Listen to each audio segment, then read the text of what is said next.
Welcome to Think Big with Dan and Kasim, and our guests today are John and Mark. So I guess if you guys both want to introduce yourselves and tell us where you live and what you do. You want to introduce us, buddy? I am. My name is John. This is my partner. He is my dad, my partner. We are John Cricket Sock, and our mission is spreading happiness. There you go, bud. Like John said, we're a father-son team. It's John Cronin and Mark X. Cronin. Back in December of 2016, we opened a place called John's Crazy Socks, which we're a social enterprise with a mission to spread happiness, but much of that is based on showing what people with different abilities can do. My partner here is my son. He's an entrepreneur. You're a philanthropist. You're a public speaker. You're a dancer. Yeah, I'm dancing. You're an athlete. Yes, all these things, and he happens to have Down syndrome. Yes, I am. I have Down syndrome. Down syndrome. I never hold me back. It doesn't define me. It does not. It was John's idea to create this business. We opened up really to test the idea, but here we are. We're in our 7th year. We are now the world's largest sock store with more choices than anybody else. How many choices do we have? Just getting started, right? Yes. We've been able to create 34 jobs. 22 of those are held by people with different abilities. We've shipped over 420,000 packages to 88 different countries, have over 30,000 5-star reviews. Our Giving Back program has raised over $625,000 for our charity partners. And you're right, bud, we're just getting started, huh? That's right, Dad. This is quite awesome. Thank you. And will you let me know, what's John's day routine, what he used to do in his day-to-day routine? Well, what are some of the things you do, buddy? Some days I do. I'm gonna tell him my title. My title is Chief Happiness Officer. My job I doing bringing my face, my company. Like I do videos. I like to do TikToks all the time. I'm dancing on TikTok all of the time. I love that. And sometimes I help out picking orders. I give back things. I do help out. And also I do sign socks. I do a speaker engagement, podcast like this, and we I think you call it that something. Well, like what? Like the advocacy work you do? I do advocacy, and I'm a self-advocate. So they used to say that James Brown was the hardest working man in showbiz. John is the hardest working man in sockdom. Yes, I am. It's but that's part of what comes from owning a business, right? And being a leader of you got to put the time in. Exactly. I have to be a good role model. You, John. I'll give you an anecdote with John of some time back. We do a lot with the Special Olympics. John's a Special Olympic athlete, and we had attended a Special Olympic fundraiser, a young professional mixer in Manhattan. It's a very hot club, a lot of beautiful people, a lot of Wall Street types. I love that. I love dancing, Dad. You like that? Yes. And we didn't get home till about 3 a.m. And I said to John, I said, you haven't had a day off in ages. Why don't you just sleep in tomorrow? He said, okay. So I get up, I come to the office. Well, about 10 that morning, who comes walking in but John? I work this. What are you doing? He said, I took an Uber to the office. I had things to do. I got things to do. Cool. That's cool. And by the way, are you happy with your business? And if not, what are the changes you are looking for? Well, they're always challenging. What we described sounds easy, but we've had some significant challenges along the way. In the beginning of our first 2 years, we had lots of growth, lots of great numbers on paper. We made profits. But when I speak to my accountant and say, "Hey, how come I got no money?" It'd say, "Mark, look at your inventory and look at your warehouse and your infrastructure. There's all your money." So by the time we hit 2019, we were really in a difficult spot because we were undercapitalized. We started 2020 by signing a strategic partnership with the third generation family business, much larger than ours, that manufactures socks for department stores and brand names. We operate in 3 channels. From the beginning, we have sold direct to consumers. That's the bulk of our business. That's plateaued, and that's a tough place to be right now. We're working to grow that. We have been selling to other businesses. We've done that for many years. It was only a year ago that we said, what do you think would happen if we actually marketed those services? You see, we're very bright people. So that's growing rapidly. And that's mainly making custom socks for other organizations. But we have gift programs. We have a charity fundraising program. And this year we have entered the wholesale channel. So now retailers can carry us. That's been growing well. And one of the places you can find us, you can now find us in 856 Kohl's stores across the U.S. The challenges are for us to reach more people. We focus on driving the mission. If we drive the mission, we have 5 pillars we've built the business on. If we stay focused on those things, we believe the growth and the money will come after. You get lost if you just go chasing the money. 100%. So I guess, John, in terms of your background, I mean, were you an entrepreneur always? Like, how did this idea even come to be? Because I'm sure it was, it didn't happen overnight. You mentioned challenges. Sure that there were challenges even to, you and Mark to kind of do this. Like what did that look like? Well, let's go back to the fall of 2016. And where were you, buddy? I was at a Huntington High School. I could be my last year school. So then, one of the patrons in the U.S. We live in New York. We're out on Long Island, outside New York City. Right. That's where we live, and that's where our offices are. I love Huntington. You can, if you have a disability, you can stay in the school system until you either graduate or turn 21. So John had entered what would be his last year of school and was trying to figure out what comes next. And what were you looking at? I look at school program and work like a job. I can't find a great option I don't like. And here's an unfortunate reality. Only 1 in 5 people with a disability are employed. Today in the U.S., right? On one hand, we have a growing labor shortage. At the same time, there are 20 million people with a disability who are ready, willing, and able to work who cannot find work. So John's situation was a tough one. But he's a natural entrepreneur. Yes, I am. There are things he did through school that, only an entrepreneur would do, organizing things. He had worked for me before in an office. So you couldn't find a job. What'd you say? I said, I want to make one. I want to create one. And I told my dad, I want to go business with him. I want to have a nice father and son business together. Now, I'm a lucky man. I have your dad. Yes. Cool. I have 3 sons, and this is one I can work with. Yeah. So, okay, we'll go into business. What do you want to do, John? What was one of your ideas? One of them is a food truck. I have an idea from the movie called Chef and John Favreau. It's a new movie about a father and son buying a food truck. And a food truck. Well, that sounded like a fun idea. Right. We're thinking, what could we make? Where could we put it? Yeah, I'm not sure I want to spend all day in a food truck, but that's right. But we ran into a problem.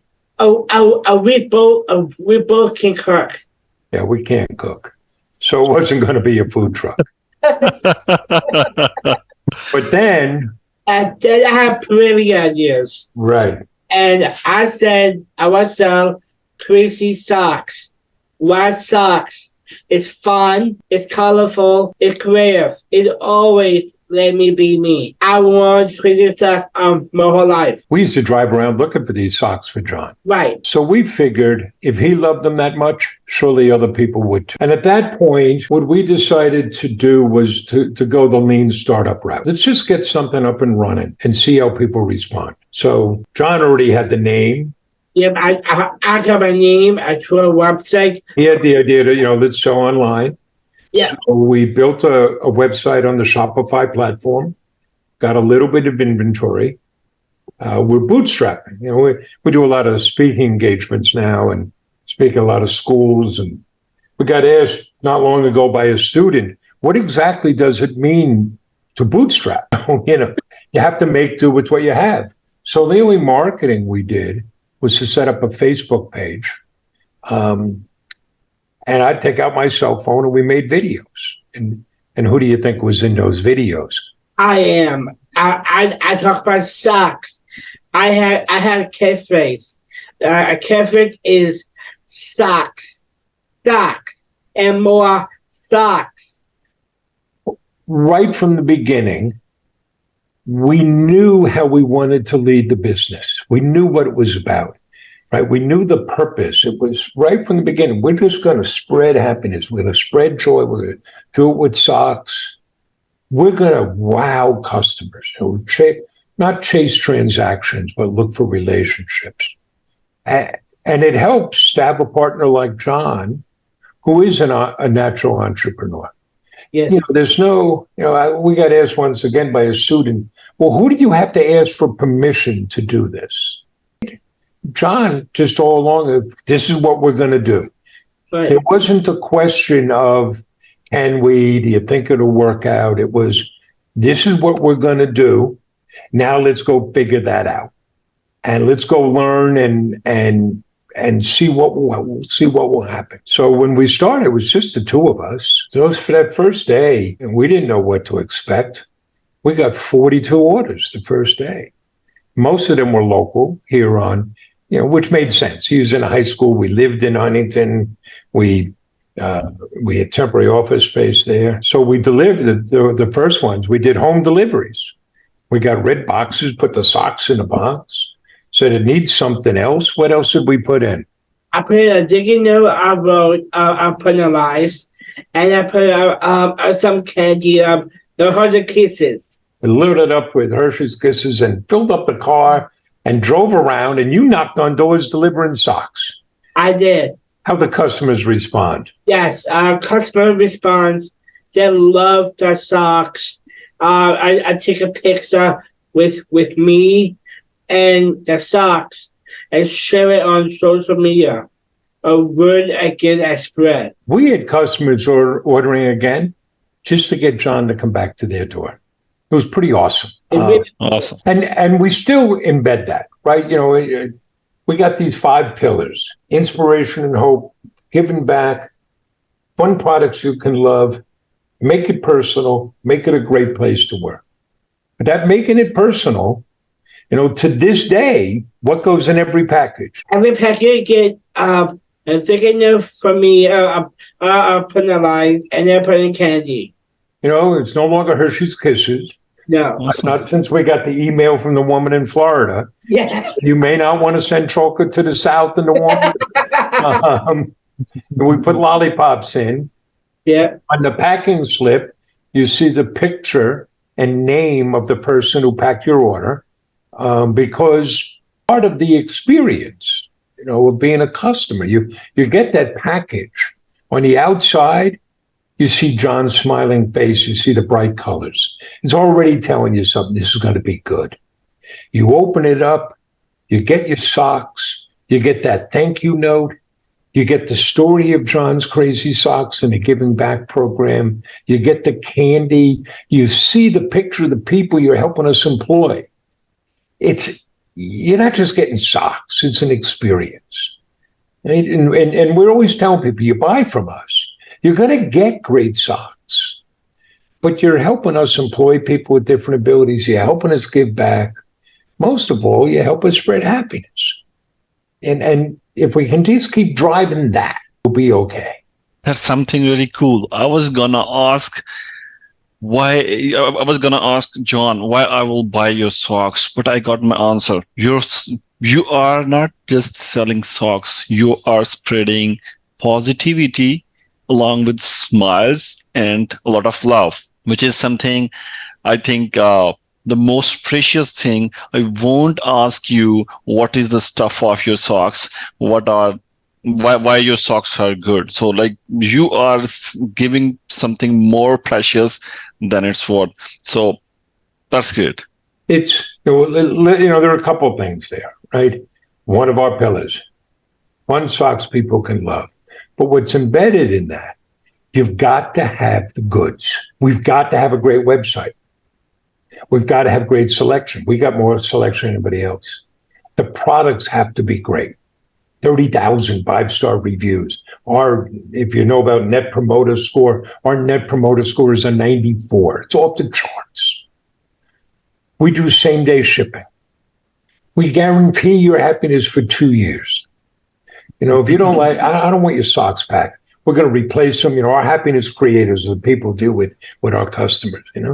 They can spend $200 on any customer at any time to take care of anything, because we're not in the business of being right. We're in the business of spreading happiness. And guess what? Our return rate is less than 0.3 of 1%. You got to have the goods. Cool.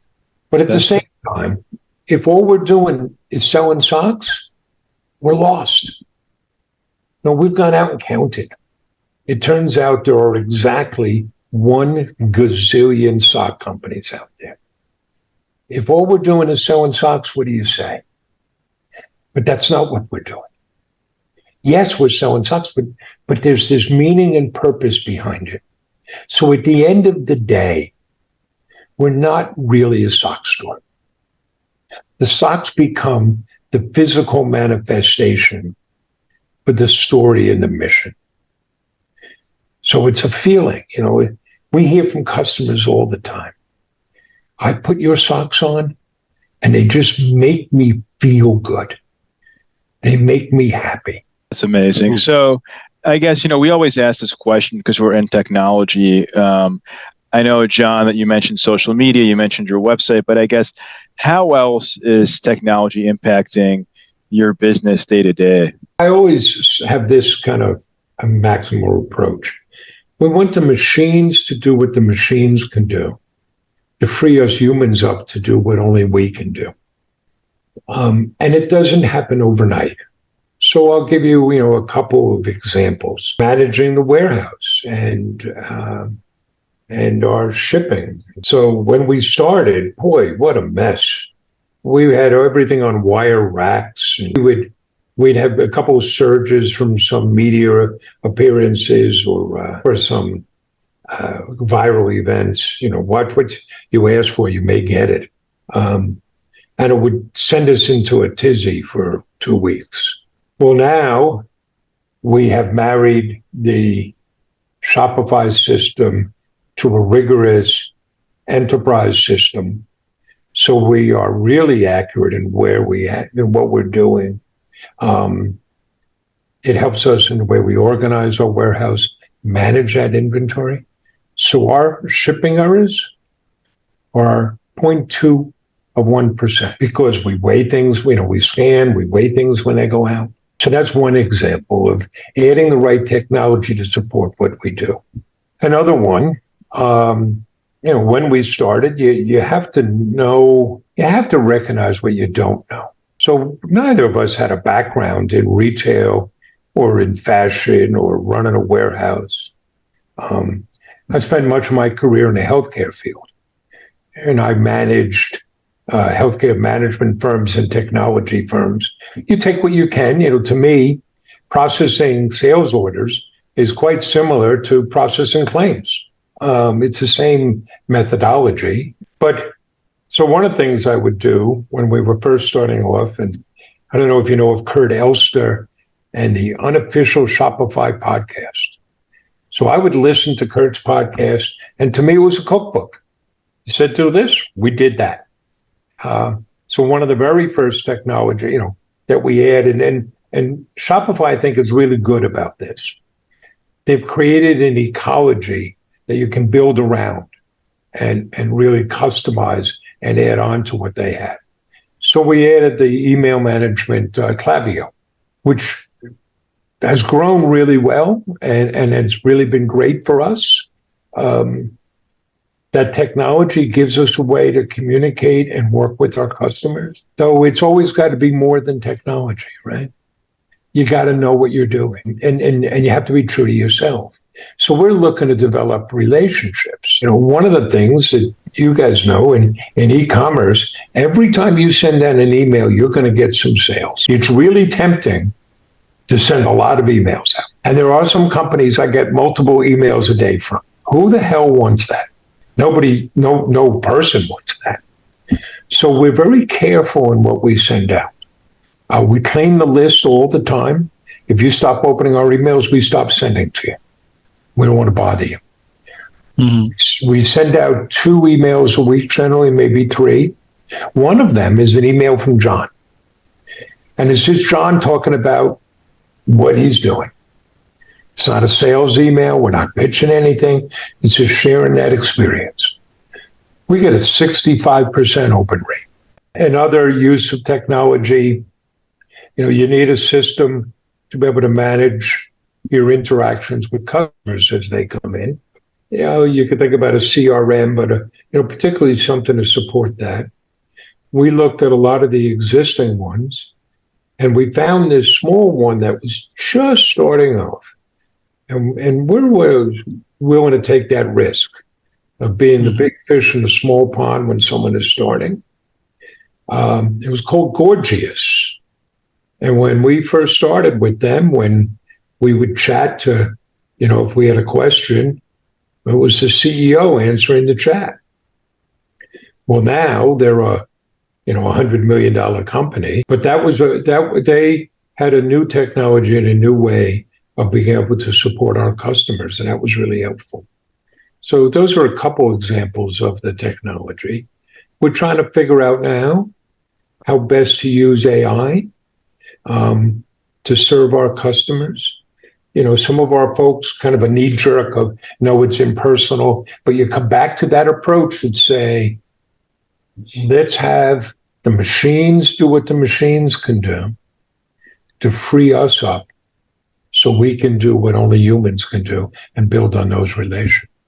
So I was within this conversation, I was thinking maybe AI still can help you in the designs of your socks and in many other aspects as well. But obviously, what a human has to do, let them do for sure. But still, in the field of technology, I believe there are a lot of things, there are a lot of improvements, there are a lot of ways that can ease your life.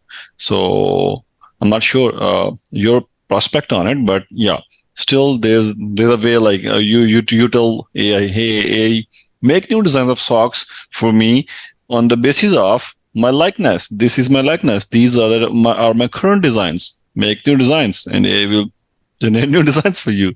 So there are ways of yes, we're still making socks in a traditional way of going to factories and knitting them.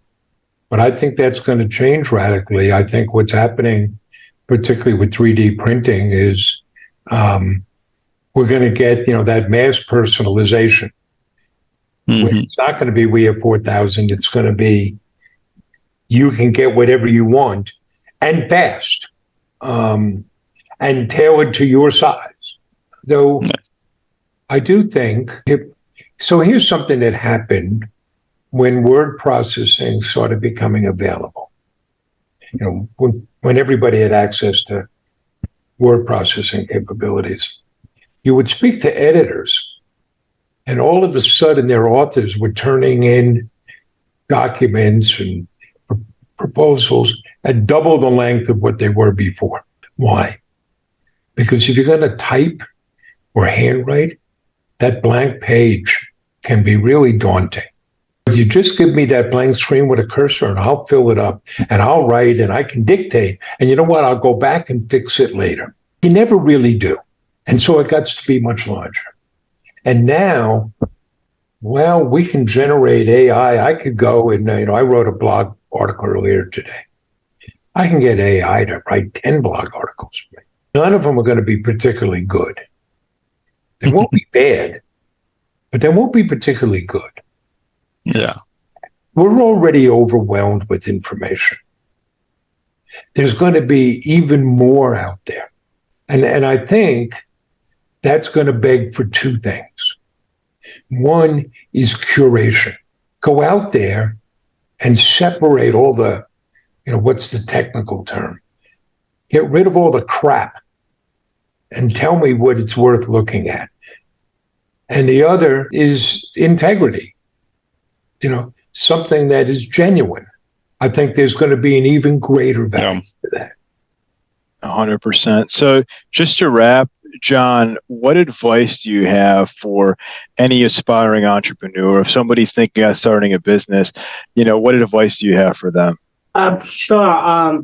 My advice, people out there, follow your heart, follow your dreams, work hard, and more importantly, show you can do. Amazing. Amazing. Well, thank you so Okay, much. Mike. Yeah, that's amazing. That's amazing. And John, Mark, both of you, thank you so much for your time. Very, very inspiring. I'm rooting for you guys, and I'm wishing you the best of luck, even more success in 2023. So thank you so much. All right, guys. Thanks. Thanks. Thank- All right. Thanks, Mark. All right, bye. You're a great dad, and John, you are a great entrepreneur. Thumbs up for you. Kudos. Awesome. Thanks. All right. Bye. Bye. Bye.